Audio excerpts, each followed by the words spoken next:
என்ன பறவை இது? எதுக்காக வந்து என்ன அட்டாக் பண்ணுது? அவனோட கண்கள் எனக்கு நிச்சயம் வேணும். நடக்க போற நம்ம யுத்தத்துக்கு அதுதான் நமக்கு ஆயுதங்கள். அர்ஜுன் மாதிரியான ஒரு ஸ்ட்ராங்கான பையனை அது தாக்குதுன்னா அது நாம நினைக்கிற மாதிரி சாதாரண பறவை இல்லம்மா. எதுக்கும் கொஞ்சம் ஜாகிரதையா இருங்க. எங்க அர்ஜுனுக்கு பயப்படுற மாதிரி எதுவும் நடக்காதுல்ல? அமிர்தா ப்ளீஸ், தயவு செஞ்சு நீங்க எந்த விளக்கமும் சொல்ல வேண்டாம். நான் இப்ப உங்களை ஏதாவது கேட்டனா? இல்ல. அதுவும் இல்லாம எனக்கு என்னன்னா உங்களுக்கு என்ன, நான் உங்களுக்கு யாரு தானே? இல்ல, அடையாளம் ஏதோ இருக்குன்னு சொன்னல, அது உனக்கு ஞாபகம் இருக்கா? அது எப்படி இருக்கும்? ஒரு நிமிஷம் பாட்டி.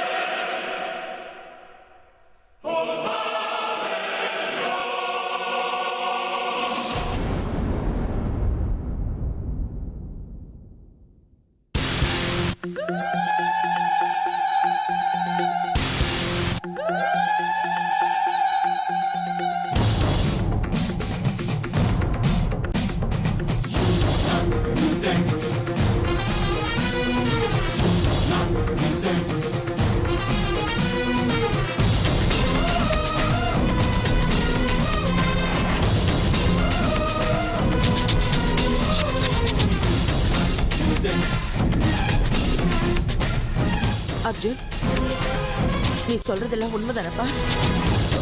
கழுத்துல இந்த அடையாளம் மறந்தது நீ சரியா பார்த்த இல்ல? ஆமா பாட்டி, ஆனா நீங்க எதுக்கு இந்த அளவுக்கு பயப்படுறீங்க? அது அது ஒண்ணும் இல்லப்பா. பறவை கழுத்துல அடையாளம் இருந்துச்சுன்னு சொன்னியா, அதை கேட்டு பயந்து போயிட்டேன். இது வரைக்கும் இந்த மாதிரி நான் எங்கேயும் கேள்விப்பட்டதில்லை. அதனாலதான் கொஞ்சம் பயமா இருந்தது. எதுக்கும் நீ கொஞ்சம் எச்சரிக்கையா இருப்பா. ரொம்ப நேரமாச்சு, நான் கிளம்புறேன். நீ படுத்துக்கோப்பா.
இல்ல இல்ல,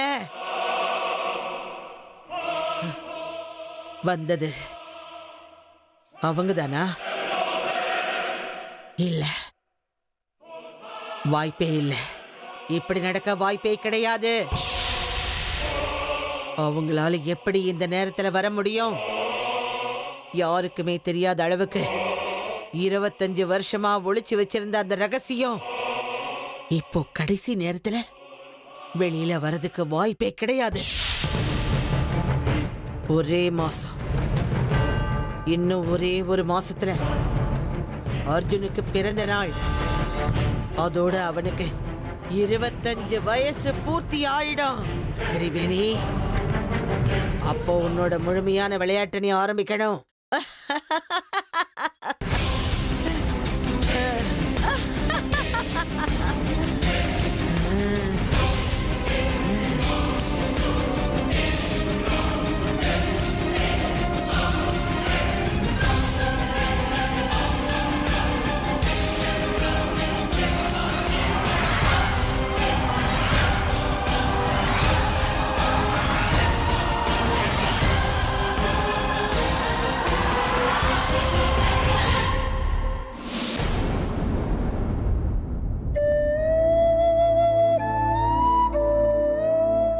இன்னும் எந்திரிக்கல போல இருக்கே. எழுப்பலாமா இல்ல காஃபி எங்கேயே வச்சுட்டு போட்டுமா? வேண்டாம் வேண்டாம், சூடு ஆறி போயிடும். அவர் எந்திரிக்கிற வரைக்கும் நான் இங்கேயே வெயிட் பண்றேன்.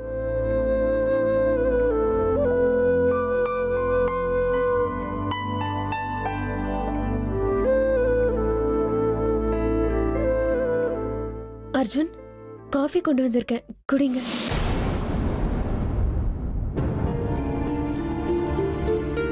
அர்ஜுன் எழுந்திருப்பா, உனக்காக சுட சுட டீ கொண்டு வந்திருக்கேன் பாரு. எழுந்திரு எழுந்திரு. ஓ, நீ இங்கதான் இருக்கியா?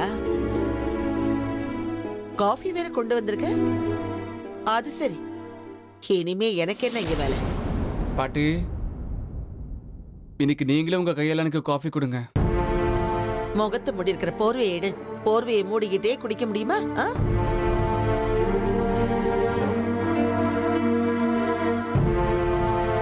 பாட்டி, காஃபி கொடுங்க. நான் தான் காஃபி கொண்டு வந்திருக்கேன், பாட்டி டீ தான் கொண்டு வந்திருக்காங்க. இந்தங்க. அப்ப சரி பாட்டி, நீங்க கொண்டு வந்த டீயே கொடுங்க. உங்க கையில நீங்க போட்ட டீ அற்புதமா இருக்கும்னு அப்பா எப்பவுமே சொல்லுவாரு. இந்த சூடா இருக்கும், குடி. ஏலக்காய் போட்டிருக்கேன், ருசியா இருக்கும், குடி. அர்ஜுன், நீங்க தினமும் மார்னிங் என்ற உடனே காஃபி தானே குடிப்பீங்க, டீ குடிக்க மாட்டீங்களே? அது அப்போ, இது இப்போ. இனிமேலாவது மாறலான்னு முடிவு பண்ணிருக்கேன். அது சரி, நான் டீ குடிச்சா உங்களுக்கு ஏதாவது பிரச்சனையா?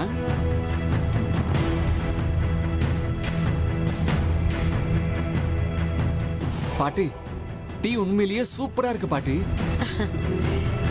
குடி.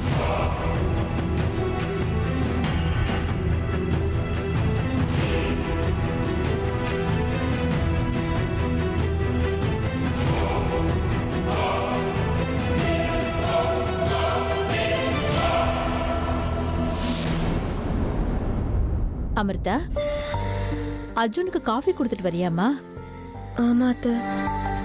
ஆனா காஃபி கப்பில் அப்படியே இருக்கே, என்னமாச்சு? ஏதோ வருத்தத்துல இருக்க போல இருக்கு. அர்ஜுன் உன்னை ஏதாவது திட்டினானா?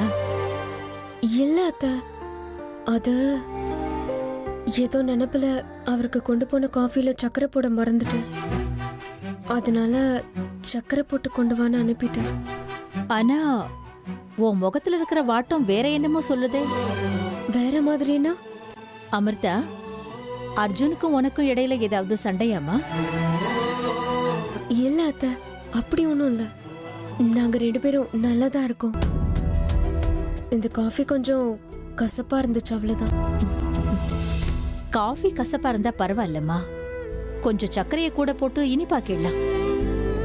ஆனா எனக்கு என்னமோ அர்ஜுன் மனசும் உன் மனசும் ஏதோ கசப்புல இருக்கிற மாதிரி இருக்கு. என்னமோ உனக்கும் அர்ஜுனுக்கும் இடையில மனஸ்தாபம் இருக்கிற மாதிரி எனக்கு தோணுது அமிர்தா. இல்ல அத்தை, அப்படியெல்லாம் ஒண்ணும் இல்ல. நானும் அர்ஜுனும் இப்ப நல்லதானே இருக்கோம். அமிர்தா, நீ பொய் சொல்லலாமா? ஆனா உன்னோட கண்கள் பொய் சொல்றதுக்கு வாய்ப்பே இல்லையே. உன் கண்ணுல எனக்கு ஏதோ ஒரு வேதனை தெரியுது. அத்தை, அமிர்தா, நானும் இந்த வயசெல்லாம் தாண்டி வந்துதாமா இப்படி நிக்கிறேன். பசங்களோட நடவடிக்கையில ஒரு சின்ன மாற்றம் ஏற்பட்டாலும் அது முதல்ல தாய் மனசுக்கு தாமா தெரிய வரும். இங்க பாரு, நீ வாயை திறந்து என்கிட்ட சொல்லலனாலும் என்ன நடக்குதுன்னு என்னால யூகிக்க முடியும். இங்க பாருமா, பெரியவளா என்னுடைய அனுபவத்துல உனக்கு ஒரு விஷயத்த சொல்றேன். அர்ஜுன் ரொம்ப ரொம்ப நல்ல பையன். அவன் ஏன் பையங்கிறதுனால நான் இப்படி சொல்ல வரல. அவனுக்குள்ள ஒரு நல்ல மனசு இருக்கு. அத நல்லா புரிஞ்சுக்கிட்டு அவனுக்கு ஏத்த மாதிரி உன்னால நடக்க முடியலன்னா பிரச்சனை உன் பக்கம் இருக்குமோன்னு தான் என்னோட சந்தேகம்.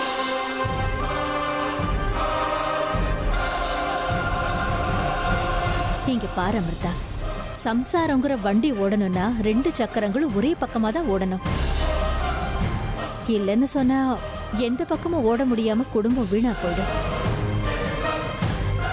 உன் பக்கம் இருக்கிற பிரச்சனையை என்னன்னு நீயே கண்டுபிடிச்சு அதை நீயே சரி பண்ணிக்கணும், புரியுதா? காலம் கைமீறி போனதுக்கு அப்புறம் அழுதுகிட்டு உட்கார்றதுல எந்த பிரயோஜனமும் கிடையாது. புரிஞ்சுக்கிட்டியா?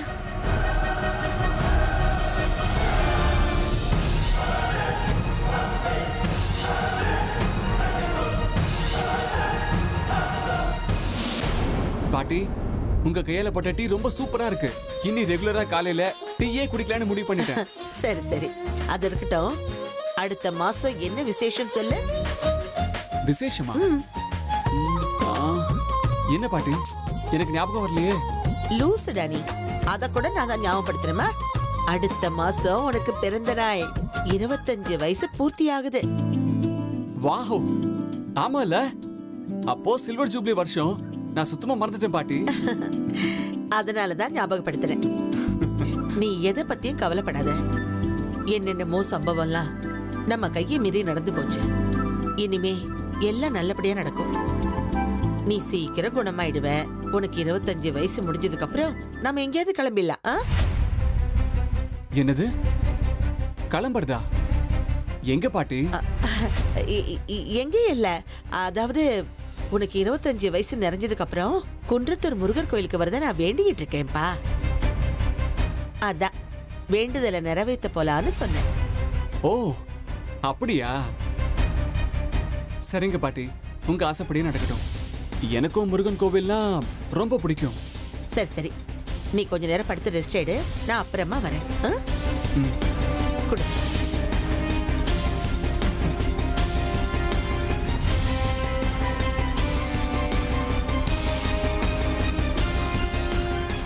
பாட்டி, ஒரு நிமிஷம்.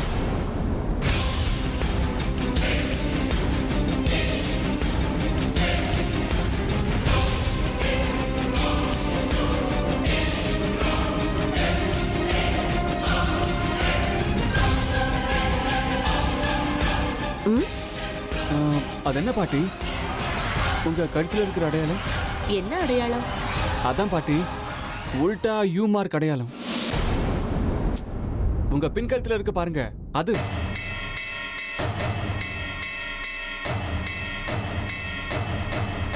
ஓ, இதுவா?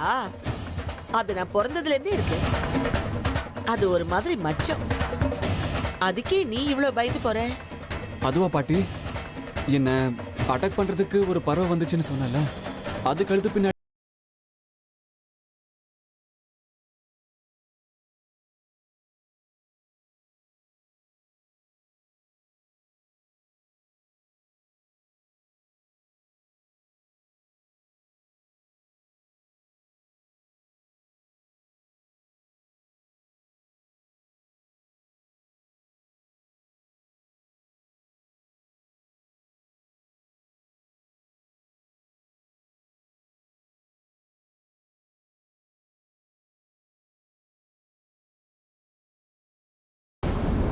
சும்மா அதையும் இதையும் பேசி மண்டையை குழப்பிக்காத. படுத்துக்கோ.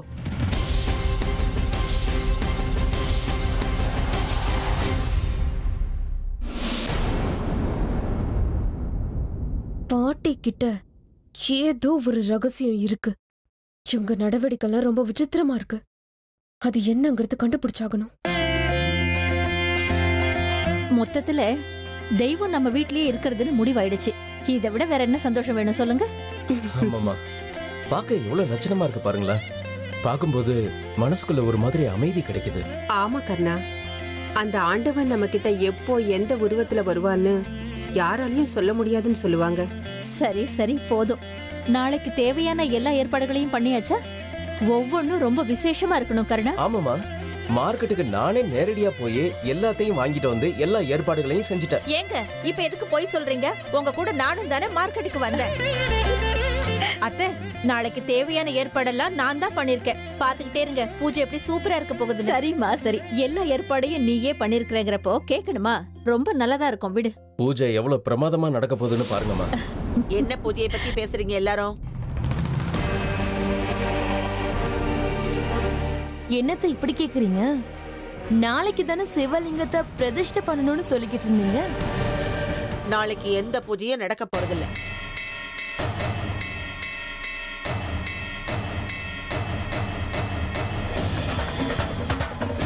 என்ன பாட்டி இப்படி சொல்றீங்க?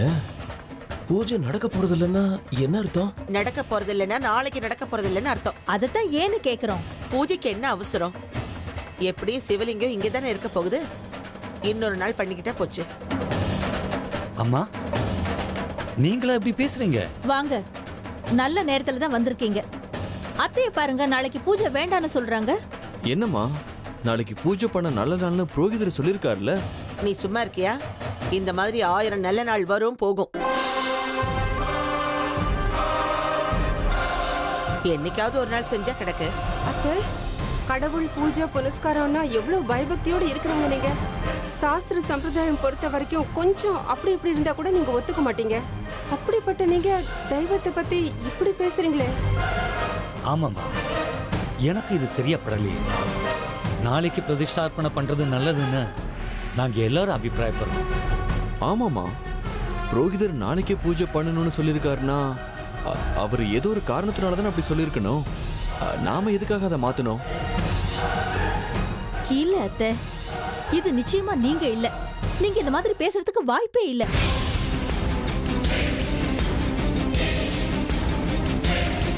நேத்து என்னடானா சிவலிங்கத்தை வீட்டை விட்டு வெளியில அனுப்பணும்னு சொல்லிட்டு இருந்தீங்க. இன்னைக்கு என்னடா இப்படி சொல்றீங்க? வர வர தெய்வத்துக்கு எதிரா பேசுறீங்க அத்தை. இல்ல அத்தை, உங்க மனசுல வேற என்னமோ இருக்கு. அது என்னன்னு சொல்லுங்க அத்தை. போதும், நிறுத்துங்க.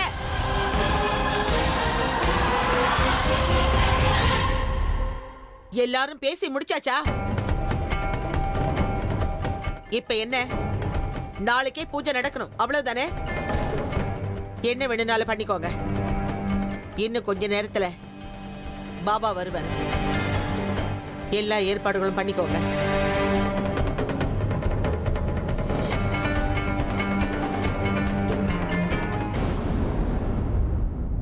பாட்டியோட பின் கழுத்துல அந்த மாதிரி மார்க் எப்படி வரும்? இது வரைக்கும் நான் அதை பார்க்கவே இல்லையே. எப்படி மிஸ் பண்ண? அந்த மார்க்குக்கு என்ன அர்த்தமா இருக்கும்? அர்ஜுன், இத்தனை நாளா பாட்டி பின்கழுத்துல இருக்கிற அந்த அடையாளத்தை நீங்க பார்க்கலையா? இல்ல, பார்க்கவே இல்ல.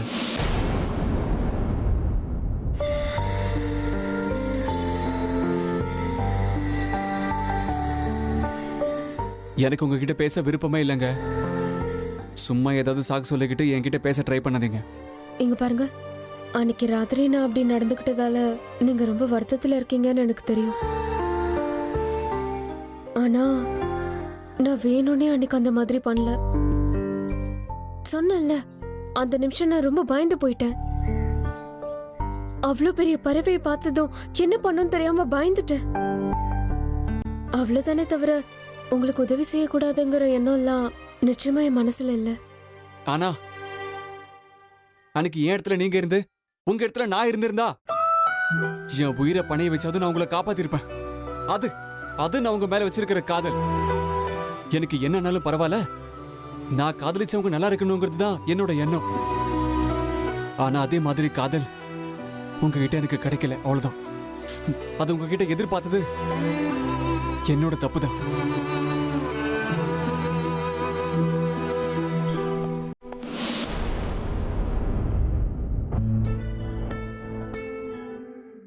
இதோ பாருங்க அமிர்தா, இந்த நிமிஷம் வரைக்கும் நான் உங்களை காதலிச்சிட்டு இருக்கேன். அந்த காதல்ல 1% குறைஞ்சு போச்சு. அது உண்மை. நான் கல்யாணம் பண்ணிக்க போற பொண்ணு அப்படி இருக்கணும் இப்படி இருக்கணும்னு நான் 1000 கனவு கண்டேன். அந்த நேரத்துல நான் உங்களை பார்த்தேன். நீங்க தான் எனக்கு சரியான பொண்ணுன்னு முடிவு பண்ணேன். உங்களுக்கு தொல்லை கொடுத்து கெஞ்சு கேட்டு உங்களை எப்படியோ கல்யாணம் பண்ணிக்கிட்டாங்க. நீங்களும் என் விருப்ப வெறுப்புகளை தெரிஞ்சுக்கிட்டு என்ன காதலிப்பீங்கன்னு நான் நினைச்சேங்க. இப்பவும் எனக்கு வேண்டியதெல்லாம் நீங்க மட்டும்தான். ஆனா உங்ககிட்ட இருந்து கிடைக்க வேண்டிய காதல் எனக்கு கிடைக்காதுங்கிற பயம் வந்துருச்சுங்க. நீங்க இருந்தும் நான் எங்க தனிமரம் ஆயிடுவோனுங்கிற பயமா இருக்குங்க.